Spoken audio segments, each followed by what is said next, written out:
Hi, welcome back to Quadcopter Drones. So today, at last, we have the SJRC F11. I don't normally show you the boxes, but I wanted to show you this box because it's a nice box. Thanks very much to Banggood for your appalling wrapping.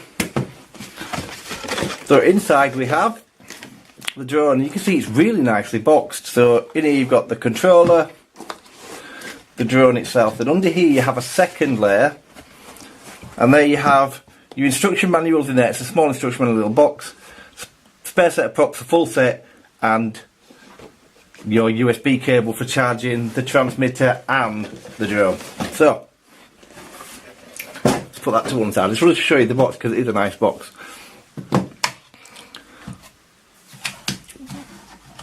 Let's take them off. So this is the drone. You've probably seen loads of the thing. I had a trailer video for this ages ago, months ago, and it's took forever to come. So here's a folding drone. It folds very similar to the Xeno, in fact. It does fold really nice. Them arms are really nice. And if you look inside, you can see, I don't know if you can see that, but it's metal based washers inside. So as you're doing it, it's on steel and it actually locks really, really nicely into place. So there you have the drone. Now, underneath the drone, looks like it's got two optical flows, but there's no optical flow on this drone. Not that I can see anyway. They're just dummies. Now, I do believe there's a pro version of this, or I don't know if it's out yet, but I believe it's coming out, and I presume it's going to have optical flow on it. So I have hovered this. That's all I've done with it. I've hovered it, and I can tell you it's extremely stable in the hover. I was very surprised how stable it was. So let's have a quick look at the drone. You've got brushless motors. You've got props similar to what you've got on the Xeno, actually very similar to the Xeno, and they unscrew with two screws. So there's a screw there, they come off, and a one unit. So although they are single bladed props, they actually come as a pair, and you have to replace them as one. You've got 1080p camera on the front that's driven by the remote controller. And you can see, and it is 5G. So you do need a 5G capable phone. You've got the charger for the battery on this side. And on the other side you have your micro SD card slot.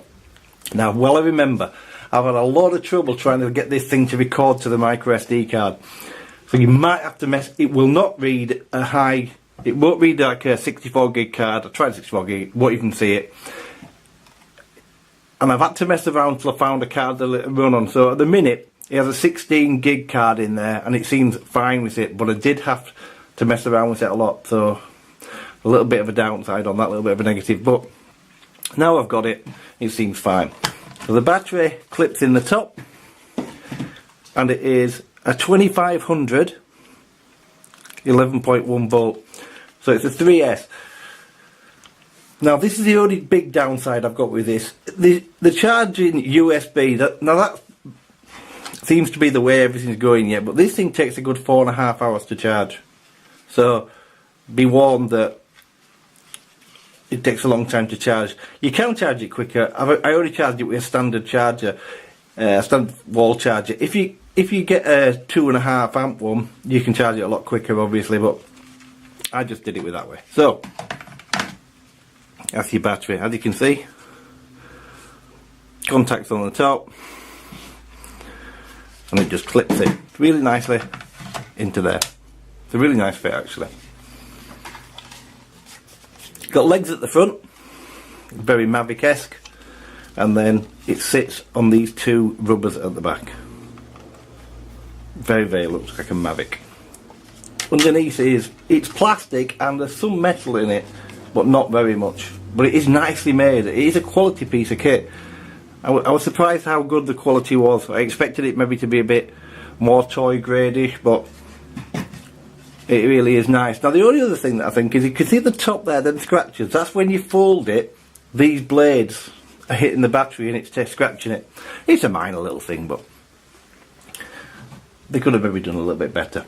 This is the controller. So the controller looks amazing, but it does feel a little bit cheap in your hand. And if you can hear that. Probably can't, but it's a bit clicky, and there's not a lot of movement on the sticks, so the throw on the sticks is quite short. It's got what I believe are real antennas, and they clip the same way they do on a Mavic, so they lock in place. And on the top of here you have, you see that, you have a camera button, and on this side you have a speed adjustment, so you can adjust your speed. See if you can get that in shocked. Struggling to focus on it, to be honest. On this side you've got your camera up and down and your video button. Auto takeoff and land, headless mode, return to home, and the power for the transmitter. And then under here is your phone holder. Now that's as high as that goes. I'll show you when I put my phone in. I've got an iPhone 7 Plus with a slim case on, and it only just fits, but it does fit, so I'm not really complaining about that. And then under here you have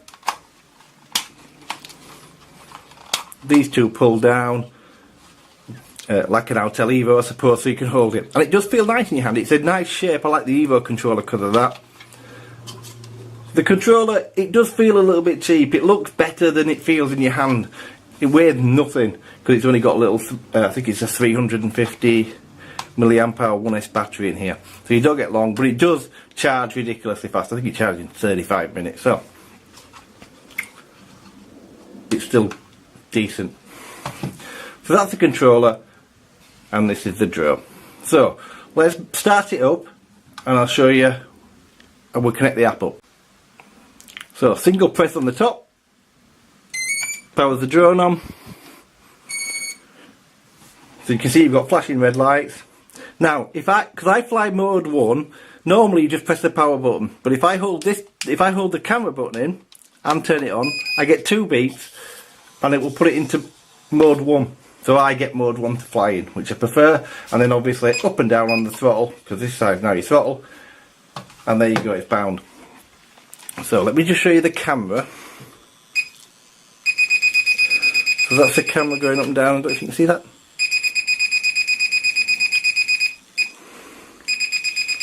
Okay, so it's got a really annoying beep, and it really is annoying. That annoying beep gets worse because when you hit the record button on the transmitter, so if you hit record on the transmitter, it'll record to the SD card. If you hit record on the app, you don't get the horrible beeping noise all the time, but what you do get is recording to the phone, not the SD card. So if I hit the record button, I'll show you what I mean, and it'll do that when it's recording. It's to let you know it's recording, but it is slightly annoying.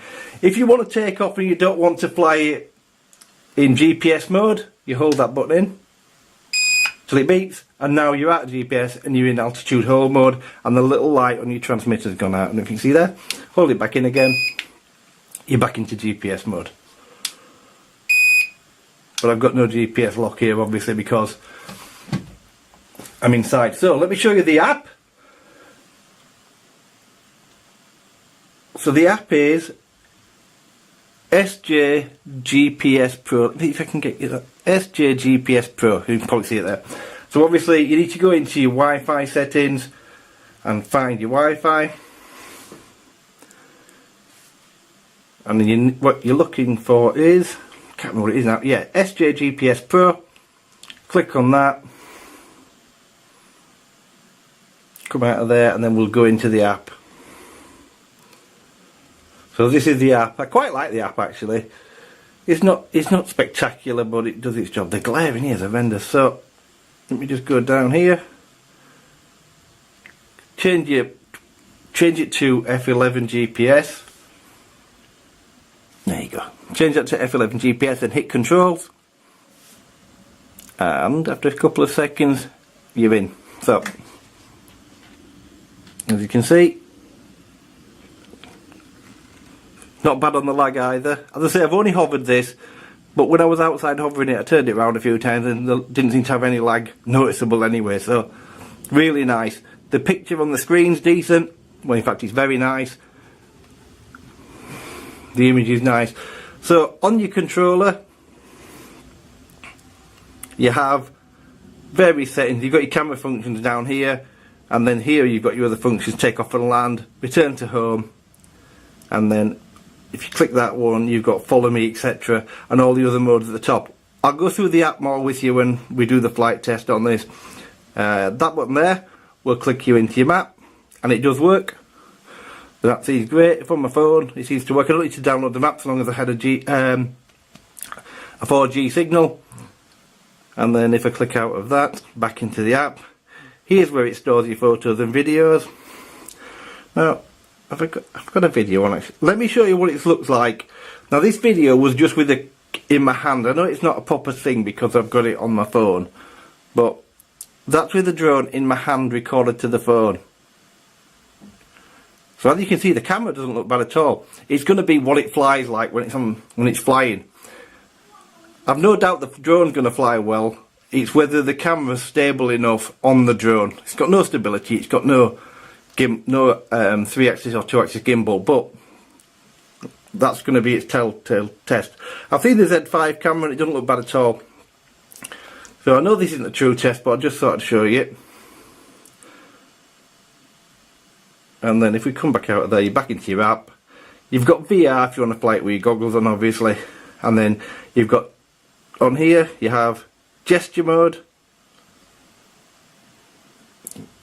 So you can do that, so you can have gesture mode to control the camera.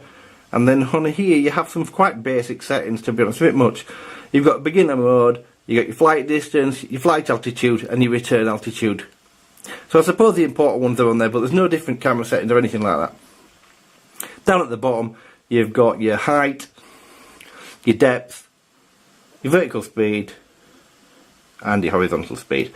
And there you've got your controller battery and your craft's battery. So, all in all, the app's quite nice actually. It's nothing special, but it seems to do its job. Like I say, I've not flown it.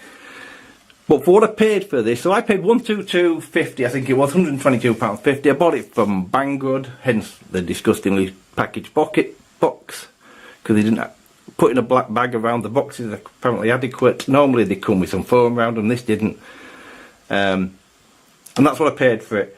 It came, this, as you've seen the prelude thing, it must have been 3 or 4 months ago. This thing's been on order, then I had it on order, then I cancelled my order, then I put it on order again, then they cancelled my order. Then it came back out again, and he eventually just bought it when it first came back into stock. So I ordered it the day it did. So this is the drone. I'm going to have the flight footage up in a few days, but I just wanted to give you an overview. So far, from what I can see, I'm very impressed with it. It's certainly so much better quality than the Bayang Toys one I did, and the quality of this is actually something you'd more to expect on a much more expensive drone. For the quality of build and everything, God knows what it'd be like in a crash. I'm not saying it'd take impact very well, but it's just really nicely finished off. There's a fair bit of weight about it. It's a fair decent size. It's about similar size to the Xeno, maybe a bit smaller. But yeah, it looks decent. For a cheap, I suppose it still is a toy grade drone, it's decent. The controller, as I say, doesn't feel the best in your hand, but it does look fantastic. So, thanks very much for watching. I'll have the flight video up shortly, but I just wanted to give you this overview. Hope you enjoy my channel. If you are, please think about subscribing. Please hit the like button and hit that notification bell. Thanks ever so much. Bye bye.